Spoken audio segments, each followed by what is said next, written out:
I told you many things regarding this chapter. This is the chapter second, New Kings and Kingdoms, and I told you about the Chamannas, Rashkruto, Pallav. Okay, this is the map, and I told you about the emergence of new dynasties, administration in the kingdom, right, and many other things. And I asked a question yesterday, and many of the students gave the answer very correct. So now we are talking about the प्रशस्तीज and the land grants. ये क्या होता है इसके बारे में हम discuss करेंगे, right. So page number 18, left hand side, last paragraph. So प्रशस्तीज contain detail that may not be literally true, but they tell us how rulers wanted to depict themselves as valiant, victorious warriors. For example, these were composed by learned Brahmins who occasionally helped in the administration. तो अगर हम प्रशस्तीज के बारे में बात करें, इसमें कोई, अगर देखा जाए, कोई बात सत्य तो नहीं है, लेकिन इसमें प्रशस्ति से ये पता चलता है कि उस टाइम पे जो रूलर थे वो किस तरीके से रूल करना चाहते थे, किस तरीके से उन्होंने दिखाया है. वायलेंट का मीन्स होता है ब्रेव, बहादुर को बोलते हैं, और किस तरीके से युद्ध जीत कर आते थे, ये सब वॉरियर थे. तो प्रशस्ति के अंदर बस ये मेंशन किया जाता है. और इनको जो लिखा जाता था, ये ब्राह्मण, जो ब्राह्मण है, इनके थ्रू लिखा जाता था, राइट. और ये इसलिए किया जाता था क्योंकि ये लोग जो थे एडमिनिस्ट्रेशन, जो राजा का एडमिनिस्ट्रेशन होता था, उसको ये हेल्प करते थे. It clear? तो यहाँ तक ये पैराग्राफ क्लियर हो गया आपका. So now you can C next paragraph. Kings often rewarded ब्राह्मण बाय ग्रांट्स ऑफ लैंड्स. अब ग्रांट्स ऑफ लैंड मीन्स जब किंग को इनाम, इट मीन्स किंग क्या करते थे, इनाम दिया करते थे ब्राह्मण को, तो वो ज़मीन दिया करते थे. These were recorded on paper plates which were given to those who receive the land. तो एक कॉपर की ये प्लेट्स होती थी, जैसे यू कैन सी जो पिक. ओके, ये पिक जो है ये कॉपर की प्लेट है. इसमें ये मेंशन कर दिया जाता था कि जिस ब्राह्मण को ये ज़मीन दी जा रही है उसका ये मेंशन कर दिया जाता है कि ये ज़मीन इतनी, इस एरिया से लेकर इस एरिया तक ब्राह्मण की ज़मीन है, उसका नाम और उसका पूरा डिटेल मेंशन कर दी जाती थी. This is the copper plate और इट हैज़ बीन मेंशन ब्राह्मण नेम्स, राइट. तो यहाँ तक हो गया. और ये जो ऊपर के पैराग्राफ हैं उसको रीड कर लिएगा. This is very important for you. So you can see figure 2. This is the set of copper plates recording a grant of land made by a ruler in the 9th century. तो 9th century में, 9वीं शताब्दी में ruler के through उस पर लिखवाया जाता था कि किसको ज़मीन दी जा रही है. तो मोस्टली ज़मीन ब्राह्मण को दी जाती थी क्योंकि वो लोग हेल्प करते थे एडमिनिस्ट्रेशन की, किंग की. रिटन पार्टली इन संस्कृत, और ये संस्कृत में लिखा जाता था, and partly in Tamil, Tamil में भी लिखा जाता. The ring holding the plates together is secured with the royal seal. ये जो रिंग पड़ा हुआ है ना, यू कैन सी रिंग, ये जो रिंग है, इस रिंग का मतलब होता था कि ये उस राजा की एक सील है, एक मोहर है, राइट. रॉयल टाइप की, रॉयल जो लोग होते थे, शाही टाइप के लोग, वो लोग इस पर सील लगा के दिया करते थे to indicate that this is an authentic document, कि यहाँ राजा के थ्रू एक लीगली काम किया गया है. Let clear. So you can see page number 20.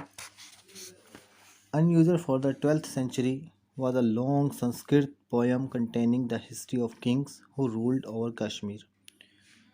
और अगर हम 12th सेंचुरी की बात करें, 12वीं शताब्दी की बात करें, बहुत लंबा समय था. संस्कृत में पोएम लिखी जाती थी राजा के लिए. ओके, जो राजा रूल करते थे कश्मीर में, उन सब के लिए पोएम संस्कृत में लिखी जाती थी.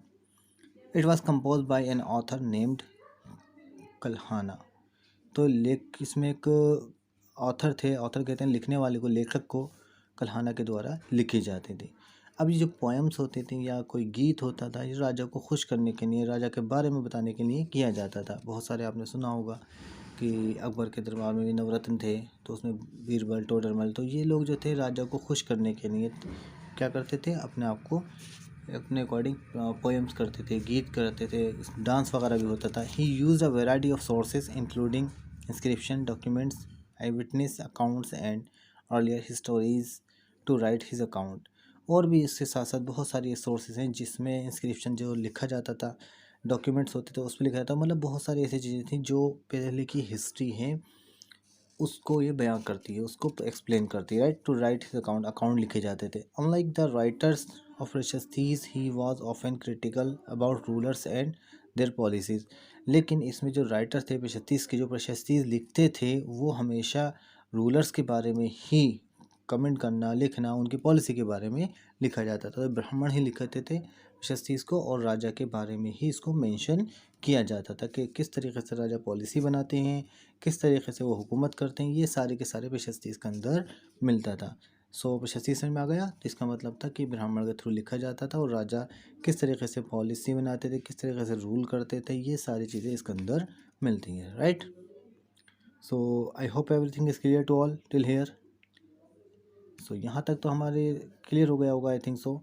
और अब आता है वारफेयर फॉर वेल्थ, इसके बारे में हम डिस्कस करेंगे। अब देखिए यहाँ पर क्या हो रहा है कि you may have notice that each of these ruling dynasties was based in a specific region. जैसे हमने बताया था, राष्ट्रकूट तो उनका एक एरिया था, पल्लव थे उनका एक एरिया था, तो ये लोग वहीं पर रूल किया करते थे। लेकिन at the same time they try to control other areas. लेकिन जैसे मैंने बताया था आपको कि राष्ट्रकूट और पल्लव जो थे वो कन्नौज के ऊपर कंट्रोल करना चाहते, तो वही चीज़ यहाँ पर भी मेंशन की गई है कि वो अपने एरिया को इंक्रीज़ करना चाहते थे, तो इसलिए एक दूसरे से फाइट करते थे। पहले भी सुना होगा कि राजा एक दूसरे से फाइट करके उस एरिया को जीतते थे और आगे अपने एरिया बाउंड्री को बढ़ा कर देते। देखिए अब इसमें आया कि जैसे one particularly prized area was the city of Kannauj in the Ganga valley. Ganga valley के अंदर एक कन्नौज जो सिटी है, इसके बारे में हम डिस्कस करेंगे कि फॉर सेंचुरीज अगर बात देखा जाए कई शताब्दी पहले rulers belonging to the Gurjara, Pratihara, Rashtrakuta and the Pallava dynasties for for control over Kannauj, right. तो जो राष्ट्रकूटों के बारे में मैंने बताया, पल्लव डायनेस्टीज के लोग थे, गुर्जारा, ये लोग आपस में लड़ने लगे, फॉट करने लगे, फाइट करने लगे, और क्या कन्नौज के ऊपर कंट्रोल करना चाहते थे, right. Because there were three parties, क्योंकि तीन पार्टियाँ थी। कौन कौन सी थी? सो यू कैन सी गुर्जारा, प्रातिहारा, राष्ट्रकूटो और ये पल्लव, राइट। तो ये तीन थे, तो इसीलिए इसको क्या बोला गया? थ्री पार्टीज बोला गया। In this long drawn conflict, conflict कहते हैं लड़ाई झगड़े को, historians often describe as it as the three party struggle. Three party struggle का मतलब क्या होगा कि तीन पार्टियां कन्नौज को कंट्रोल करने के लिए फाइट कर रही थी। So it clear. तो यहाँ तक हमने देखा कि कन्नौज को कंट्रोल करने के लिए तीन जो डायनेस्टीज थी आपस में लड़ रही थी, और वो अपनी बाउंड्री को एक्सपेंड करना चाहती थी, आगे तक बढ़ाना चाहती थी। फाइन। सो यहाँ तक तो क्लियर हो गया। You can read this paragraph yourself, I will ask you a question, okay. और इसके बारे में हम आगे डिस्कस करेंगे। It's enough for myself, thank you very much, goodbye. Good morning class, how are you all? I hope all are good. I am Wasim, your assistant teacher. So, as you know, I have taught you chapter second, the new kings and kingdoms. I told you many things regarding this chapter. So, let's continue more about this chapter. So, as I told you about the three-party struggle, okay, जिसमें तीन पार्टियां या तीन dynasties fight कर रही थी कन्नौज को जीतने के लिए। Fine. So now next, as we will see, rulers also try to demonstrate their power and resources by building large temples. So when they attack one another's kingdom, तो जैसे हमने बताया था कि जितने भी रूलर्स थे वो अपने आप की पावर को बढ़ाने के लिए, रिसोर्सेज को लेने के लिए, तो इसलिए वो टेम्पल वगैरह बनाते थे, राइट। और इसी तरीके से एक राज्य से दूसरे राज्य को वो कंट्रोल करते थे, अपने दूसरे जो किंगडम्स होते थे दूसरे राज्य रूलर्स के, उनके ऊपर कंट्रोल करते थे, फाइट करते थे। They often choose to target temples which were sometimes extremely rich. क्योंकि उस टाइम पे ऐसा होता था, जितने भी मंदिर होते थे ना, वो बहुत ज़्यादा उसमें पैसा बहुत होता था, धन दौलत बहुत ज़्यादा होता था, इसलिए ज़्यादा जो राजा होते थे, राइट, तो किंग्स उन टेम्पल्स को ही लूटते थे। You will read more about this in chapter 5। इस चैप्टर के बारे में और भी आप कुछ पढ़ेंगे, 5 में भी बहुत सारी चीज़ें आपको मिलेंगी, राइट। तुमने क्या बताया कि जो राजा होते थे पहले अपनी पावर को बढ़ाने के लिए, अपने रिसोर्सेज को प्राप्त करने के लिए, वो लोग मंदिरों को लूटा करते थे और अपने एरिया को बढ़ाया करते थे। One of the best known of such rulers is Sultan Mahmud of Ghazni, Afghanistan. ये अफ़गानिस्तान के थे महमूद गज़नी, और इन्होंने ये भी बहुत ज़्यादा एक ऐसे रूलर थे जो लूटा करते थे। 99721030, right, and extended control over parts of Gujarat, central Asia. So हम बात कर सकते हैं कि एक सुल्तान थे, उन्होंने 997 से लेकर 1030 तक रूल किया, okay, and extended control over parts of central Asia तक इन्होंने अपनी पावर को बढ़ाया, कंट्रोल बढ़ाया। Iran and north west part of the सब कॉन्टिनेंट, इन्होंने अपनी पावर को इस तरीके से इन्होंने नॉर्थ वेस्ट पार्ट की तरफ को पावर को इंक्रीज़ किया। He raided the subcontinent almost every year, हर साल रेडेड कहते हैं लूटने को, जितने भी जो जो अंडर में इनका एरिया आता था उसको वो लूटा करते थे। His target for wealthy temples including that of Somnath, Gujarat. तो ऐसा होता था कि जब भी इनको पता चलता था कि सोमनाथ एक टेम्पल था, तो इसमें बहुत ज़्यादा पैसा सोना था, तो इसलिए इन्होंने इस टेम्पल को लूट लिया, गुजरात पहुँच गए। फिर गया गुजरात में much of the wealth Mahmud carried away was used to create a splendid capital city at Ghazni. तो इनका काम बस यही था कि मंदिरों को लूटना था और यहाँ से जितना भी पैसा था ले जाते थे, और वो एक बहुत शानदार सिटी बनाना चाहता था गजनी के अंदर, right. Sultan Mahmud was also interested in finding out more about the people he convert. तो उनको और भी ज़्यादा इंटरेस्ट था हर चीज़ों को फाइंड करने में, लोगों को बारे में जानने के लिए। So and interested a scholar named al Biruni to write an account of the subcontinent. तो इन्होंने एक अलबरूनी को देखा, उन्होंने फिर वो पूरा अकाउंट लिखा करते थे। उन्होंने क्या करा, अलबरूनी ने लिखा, अरबिक में वर्क किया, राइट। क्या लिखा उसने, अलबरूनी ने किताबुल हिंद लिखा। क्या लिखा, Kitab ul Hind. Remains an important source for historian, क्योंकि हिस्टोरियन के बारे में सारी इन्फॉर्मेशन किताबुल हिंद के अंदर मिलती है। He consulted Sanskrit scholar to prepare this account. फिर उन्होंने संस्कृत के स्कॉलर को बुलाया, और बुलाने के बाद उनसे सलाह ली, और लिखने के बाद एक पूरा अकाउंट तैयार किया, अपने बारे में लिखवाया, right.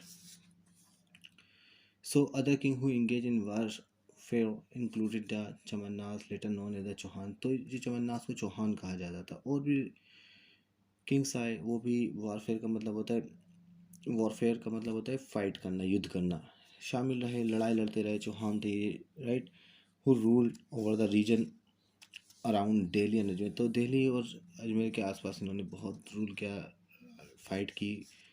They attempt to expand their control to west and the east. इन्होंने भी अपनी पावर को बढ़ाना शुरू किया, वेस्ट से लेकर ईस्ट तक, जैसे हमने मैप में आपको बताया था, उन्होंने वहाँ तक भी अपनी पावर को बढ़ाना शुरू किया। Where they were oppose by the Chalukyas of Gujarat and Gahadavalas of western Uttar Pradesh. तो और भी थे, यहाँ पे हम बात करें तो इन्होंने जहाँ पर अपने इनके जो अपोज थे, विरोधी थे, चालुक्य थे, और गुजरात के अंदर, और घंटाल वेस्टर्न प्रदेश के अंदर थे। The best known Chahamanas ruler was Prithvi Raja third. Prithvi Raja Chandra थे इनके, सब चौहान थे, चौहान में सबसे बेस्ट रूलर माने जाते थे Prithvi Raja third, okay. Who defeated Afghan ruler name sultan Mahmud Ghori. इन्होंने मोहम्मद गोरी थे, इनको हराया था। कितना हराया था मोहम्मद गोरी को? पृथ्वी राजा थर्ड ने हराया था अफगान के, राइट, जो रूलर थे। कब हराया था? 1191 में। But lost to him the very next year in 1192। इन्होंने फिर अपना आपकी जो चीज़ें थी, सब चीज़ें इनकी ख़त्म हो चुकी थी, right. I hope everything is clear to all till here.